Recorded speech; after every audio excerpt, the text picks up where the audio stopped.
And with that, I'd like to introduce Marcus Hodges, Associate Director of CSOSA in Washington, D.C. And Marcus, I always trip over what CSOSA stands for. Will you tell people what CSOSA stands Yeah, I for? tripped over the first couple of years, but it's really Court Services and Offender Supervision Agency. Okay, wonderful. Yes. Okay, well, don't test me on it, but thank you. I will test you.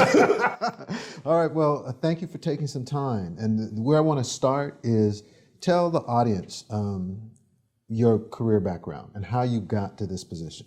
Man, that can be a long story, but I'll give you just the short end of it. I mean, at the end of the day, I backed into this. I mean, I come out of college. I mean, even going into college, I really didn't know what I wanted to do. I wanted to play football. I just wanted to be a football player. And I went to a criminal justice class as a freshman, and I saw this warden, and this warden was a phenomenal speaker and talked about corrections. And I left that class saying I'm going to corrections. Matter of fact, I left that class saying I want to be a prison warden. Really? That's what I want to do. Which is, everybody says, Marcus, that's weird, but that he left an impression on me. And from there, when I left college, the first job was at a prison where he was no longer there, but he was the warden there before. What state was that? It was in Virginia. Okay. So I ended up working in Virginia for 25 years in various roles. That started in prisons inside, and then going to community corrections, probation, parole, bounced back and forth.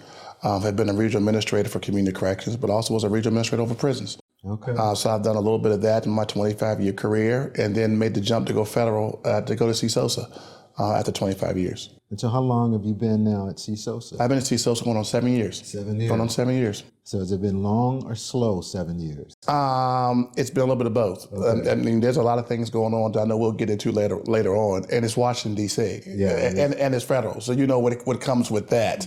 But I'm having fun. Okay, okay. I'm having fun. Good. Yes. That's good. You know, what's funny, I want to share this with you. We just spoke with Veronica Cunningham, the Associate Executive Director of here at APPA, and I asked her the same question. Did you know that she used to work in jails? Yes. See, and you probably did already know yes. that. Her kind of trajectory into the field was similar, but she described that she was in college and her roommate was taking criminal justice classes, and that it was really from that exposure that she jumped into criminal justice, just kind of like, and I actually have a similar history, so that was actually pretty interesting. Yeah, it's funny. I think we're not, sometimes you're not born to do this, you get to it by accident, but I remember from day one, this is all I wanted to do. I mean, and so people say, why is that? I said, this corrections is a field where you can see change, and you can make significant change, and you can actually see it because you touch people every day. You know what? Save those thoughts, because I'm going to come back to that specifically. But even before we go there, now talk to us a little bit about CSOSA and tell us about your agency. All right, CSOSA is very unique. So CSOSA is a federal agency with a local mission. And it's probably the only federal agency that has a distinct local mission, and that's the supervision of probationers and parolees in the nation's capital of Washington, D.C. So everybody knows D.C. is not a state. Right, so exactly. I think back in 1995, there was a ruling, and criminal justice system was taken over by the federal government, and CSOSA was created. And so it's funny because our director, who is Richard Tishner, is appointed by the President of the United States. It appoints our director for a 6-year term. So it's a federal entity that I have an Office of General Counsel, I have Office of Financial Management, because we're our own self-sufficient federal agency. That's what a distinct local mission. So who appoints you? The director appointed me. Director Ware appointed me. Okay. Hired me, yes. Do you remember when you and I first met? Well, I met you years ago, man. That's a long time ago. I met you back when you were darker hair, right? You were dark, and I had hair. Yeah, so for those who can't see me, I had hair. I met Mac Jenkins when he was the chief in San Diego, and it was around some work called Epics. Okay. And you were doing some phenomenal work, and I'm one of these people and I remember talking to you, and I seen you in the presentation, and I'm like, I've got to get some of his stuff. And that's when I was in Virginia, and we went right to Epics from a conversation I had with you. Well, that's funny. I appreciate you saying that. And I'm not going to blush, but I was just curious if you remembered that. Now, let's go to this. Talk about the role of community corrections, community supervision in the criminal justice system from your perspective, and what you want the audience to know about that role. I think the role is intriguing to some, and it's misunderstood by a lot. I think when people think of corrections, of course, they think of institutions, and they forget that community corrections has the most people under supervision. I mean, more so than institutions. But it's like the Secret Service. And part of it, I'll be honest with you, it's been our own doing, because we like to fly under the radar. Because when you fly out the radar, you're not it. I mean, at any given time, someone can commit a crime or do something and go back to prison and go to jail, and they could be under supervision. And we've kind of avoided that a little bit because no one understood what supervision is. And I said, they do now. And so there is scrutiny on our work. I mean, scrutiny on how we do our work. Everyone thinks they know what we do, but we don't. And so my whole thing is this work it's tough and it's demanding, but it changes people's lives. And I've seen it over time how we have changed people's lives who even left prison to come to probation and parole or were on probation and never made it to prison. And that's the work we do every single day. We got to do a better job of telling our story, which we don't do. Well, that's part of why we wanted you here today, to actually give a broader audience or a different audience to talk about the story of community corrections, community supervision, because you are a leader in the field. I'm just speaking the truth. You are a leader in this field. People listen to you. You have influence. So talk a little bit about how you've tried to do some of those things in CSOSA. Try to empower, try to achieve some of the things you just described. Well, I was blessed to come to CSOSA. I replaced the icon, the person who I thought was an icon, and Tom Williams. Tom was a good guy. Tom was one of my mentors. I'll just tell you that. And you were one of my mentors, so I did great. I mean, I did great. Tom was innovative. Tom pushed the needle. Tom did things that people never thought about doing. And I wish more people knew his story about how he did this work. And he was very passionate about the work. So for me to go to CSOSA, I didn't have to start with zero. I had a firm foundation on what supervision was, and Tom, his legacy still lives on today. We take care of people.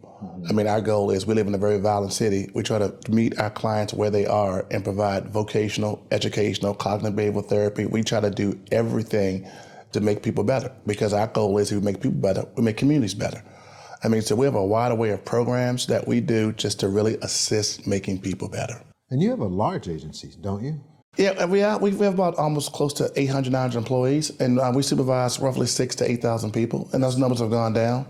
Okay, has gone down. Those numbers have gone down. Well, I think since the pandemic, everybody's numbers have gone down. Everybody's gone down. So what were, at its peak, when you took over, how many people were you responsible for? At CSOSA's peak, they were responsible for almost 12,000. That's what I thought. And so that's gradually gone down to right now, we're anywhere from 6,000 to 7,000 right now. And does probation in Washington, D.C., like the agency I ran was felons on probation. Do you also have felons, or Yes. do you have felons and misdemeanors? We have felons. Okay. Felons. So and those individuals have done. We'll talk. Various crimes. I mean, so we have a gamut. We have probation. Okay. So we have people that come to DC Superior Court, that's probation, and then we have supervised release. And so because we're a federal entity, our people who go to prison serve time in the Bureau of Prisons. And the Bureau of Prisons is not located in DC. So you're talking about reentry difficulties. When you have people who are serving time all across the country and you try to re-enter them back into living in DC, that gets tough. And I can talk about that later on more. But at the end of the day, we have probation and we have supervised release. So probation and parole. Okay, and that was the distinction I wanted to make sure, because some folks don't. Some people confuse probation and parole. Yes. People that are not familiar with it, but I would say, and you can correct, people on parole have left prison. People on probation are in the community, perhaps in lieu of going to prison. Would you agree with that? No, I agree with that. For DC, it's really simple. Most people that come to that on parole are their authority is from the U.S. Parole Commission, okay, and from probation is the courts, DC Superior Courts. So we get a notice of action for USPC, and we get a JNC, a judgment and commitment order, which they're both the same thing, but they're the ones that dictate the conditions of supervision. Okay, that's well done. So that means you, in your position, you have to have an engagement with the court and with the Bureau of Prisons, so to speak. Yes. Okay. And the United States Parole Commission. So that's why it gets a little incy for us, because I have the U.S. Parole Commission, we have DC Superior Court, and also the Bureau of Prisons, and then we do a great job in collaboration. Okay. I think the strength of our agency is how we collaborate with our partners to do this, because especially from a Bureau of Prisons, when you don't have your prison right in your backyard, that makes reentry difficult. Certainly. But the Bureau of Prisons have been very supportive of us, and we've made visits to prisons where our residents live to get them ready, prepare them back to supervision. And see, Tom did that, some of this stuff. And we also have a guy named Cedric Hendricks who works for our LIPA. See, as a federal entity, you have all these little nuances. And so our Office of Legislative and Governmental Affairs does a great job partnering with reentry agencies, partnering with BOP to make sure that we navigate all these things and make it happen. I'm going to tell you, your job is a little bit more complicated than mine was. I got good people. I think because of the federal, local, it seems confusing and difficult, but we got great people, great passionate people. Okay. Now talk about this. Talk about the qualities of an individual whom you would want to be in that position of, like you said, changing people. Probation and parole officers, or whatever is their titles, they're CSOs. Yes, community supervision So officers. talk about the qualities. What kinds of attributes do you look for and do you want? Do you think people need to be successful in that role? That's a great question. I tell you, it's evolved and changed. Historically, people look for the criminal justice degree. Mm-hmm. And if you had a criminal justice degree or your master's, or you had a psychology degree, you had that stuff, those were people you like, I gotta have. And they're few and far between right now. And so I don't look into education. I don't. You don't? No, I've changed. Okay. Do you intrinsically believe people can change? Do you intrinsically believe that people can change? That's what I look for, because I can train anybody to do this job. That's true. But if you don't believe people can change, then you can't do this job. And so we have music majors. I've had people who career switch, but they want to make a difference in the community, and they have that belief that people can change. Because if you have that, I can train you to do this job. And so I think early on in my career, I lost a lot of people because I thought you had to have a criminal justice degree to do this job. Mm-hmm. And what we realized, you're not. And plus, look across the country, a lot of people are taking the degree requirements away. Okay. A GED. Now I could be a probation and parole officer. Now, I have mixed emotions about that. Mm-hmm. But in some localities, I've seen where they've taken the degree requirement away. That is actually very interesting. But you make the point, though, especially when you say, do you believe that people can intrinsically change? Because you can't train that. No. You can train the other skills that go along with that job, but you can't train that intrinsic belief. That's right. Talk about some of the trainings that you do think are important. Once you've found that person and you want to equip them with the skills now to succeed, what kinds of trainings do you think are important? I think we made some mistakes for us, and I'll just be candidly honest with you. When the whole notion of evidence-based practice came, everybody jumped to teaching motivation interviewing. They did. We jumped to motivation interviewing because that's the thing. And what we forgot was, in this job, it's really about case management. You have to be able to manage cases, and the workflow is the workflow. And I think what we did was we got it backwards. And so when people came out of our academy, the reality hit them in the face, and I'm wondering why are they burnt out or why are they so tired. And I think we did it backwards. I think what we've done now is really teach simple case management skills of how to manage cases, and then we lay that foundation.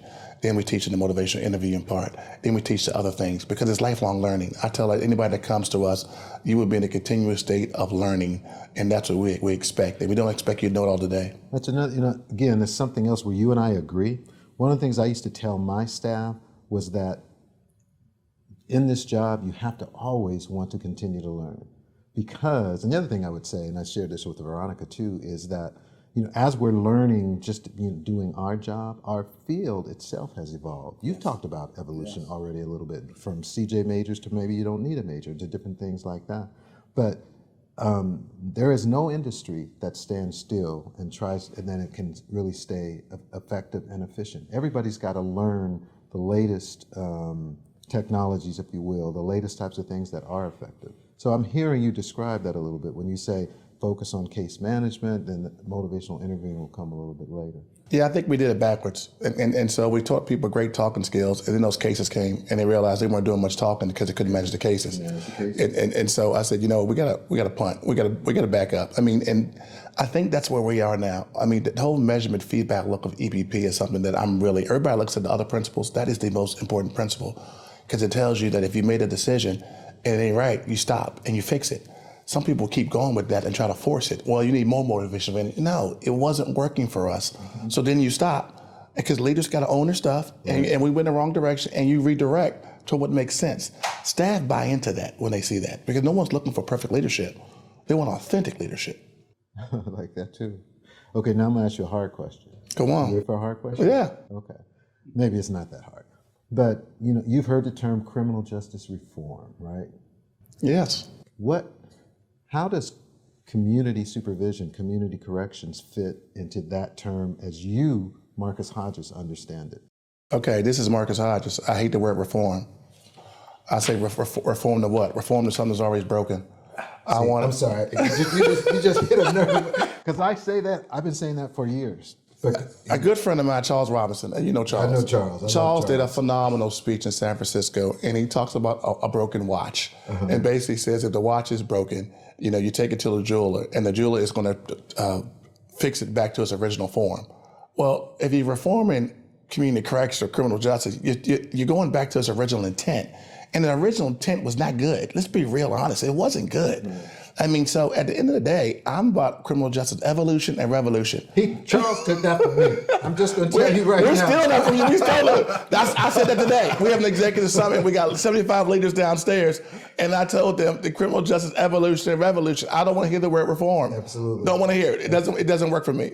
I'm sorry, but that absolutely is what I talk about. So I'm pleased to hear that come back like that, because I do agree with you. And we have to continue in pushing that evolution. Well, we've learned so much that I think we can evolve ourselves. What scares me the most is that in communities, community corrections leaders are not at the table. And it irritates me the most, because then people are making policy and making decisions. And part of it's our fault because we don't choose to be at the table, but we have to make an effort to be at the table, because who knows best? Right, I agree with you completely. Wow. Now, switch a little bit, and this is a specific topic. Can you talk a little bit about where you see technology needs in our field? Hey, and I'm an AI guy. Okay. AI, and I've been doing this for a while, and I love AI. So for me, we have a data system at CSOSA.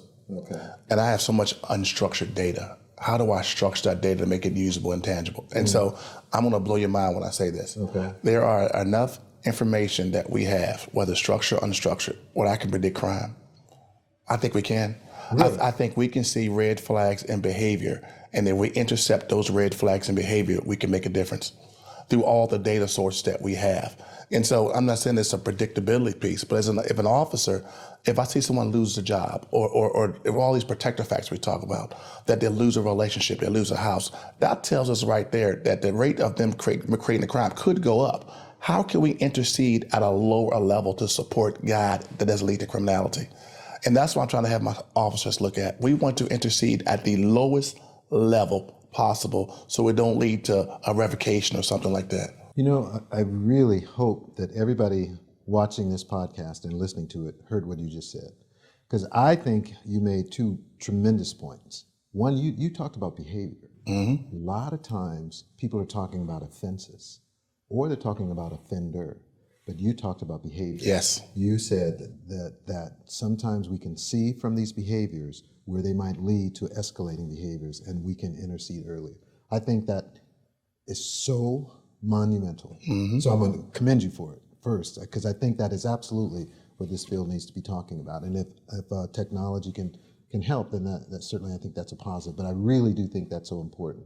Because you've heard, this is not about me, but you've heard me talk a little bit. I think that part of our field needs to be a really close working relationship between us as a supervision entity, if you will, and treatment providers or clinicians themselves, be focused on behavior. But look, I've created they're reporting centers. Everybody did away with them, and say, this is the beauty about being CSOSA. And I always say CSOSA will be the greatest supervision agency ever in the world, because we took that same concept and we call it our engagement and achievement centers. Okay. And we integrated treatment with supervision. Perfect. So it's a team integrated supervision approach for high risk clients. So it's our highest risk clients who have a team supervision approach, where I have assessors, intervention specialists, CSOs, vocational, all working together to stabilize this case, because no one should stay in the EIC for a year. Stabilize them, get them on the track, and slowly move them out the door of supervision. that's awesome. I commend you for that. Thank you. So, okay, now we're winding down our time. So you kind of touched on this a little bit, but I want to hear you talk about, where does community corrections go? What's the future? What what is the future as you see it? What should we be focusing on? And again, I think you've alluded to some of those things, but expound on that a little bit more. Oh, I think technology is going to be a game changer for us. I think that the technology piece with the AI, I'm even talking about digital robots, but that's another podcast for another time. Because I think it can help us from a recruitment and retention standpoint. We have a younger generation that is so tech savvy. How can we pour in and use their knowledge? Because I always tell people, I'm not living in my time, I'm living in theirs. So how can I create a work environment that buys into what they want to do? That's going to really help. And so I'm looking at things like that. But I really think the field is evolving for what we know. I think the whole notion of evidence-based practice, so much evidence been based on what we know. The key is we got to implement. And I see the pressure being placed on us to implement, to do the right things. And so I'm actually kind of excited about our future. I'm excited about our voices being in places that have never been. I'm excited about what this looks like to improve people's lives and improve communities and things like that. So this is a great time to be in our field. That is a wonderful close. Anything else you want to tell us before we wrap up here? Well, I might as well embarrass you. I mean, everybody doesn't know Mac Jenkins, but Mac, I talk about Tom Williams. Mac, you've been a legacy. And I love the fact that we're doing this podcast, telling the stories, because I think we got to continue to do that, because this tells leaders that you have a story, your job's important, and it makes them want to do. So I always appreciate all you do. I appreciate your leadership. And I'll tell anybody this, the reason why I am president-elect of the American Probation and Parole Association was because I saw Mac Jenkins as vice president, and I said I wanted to be him. Oh, man. God bless you. Thank you. Thank you so much, Mike. Thank you. So with that, we are wrapped up.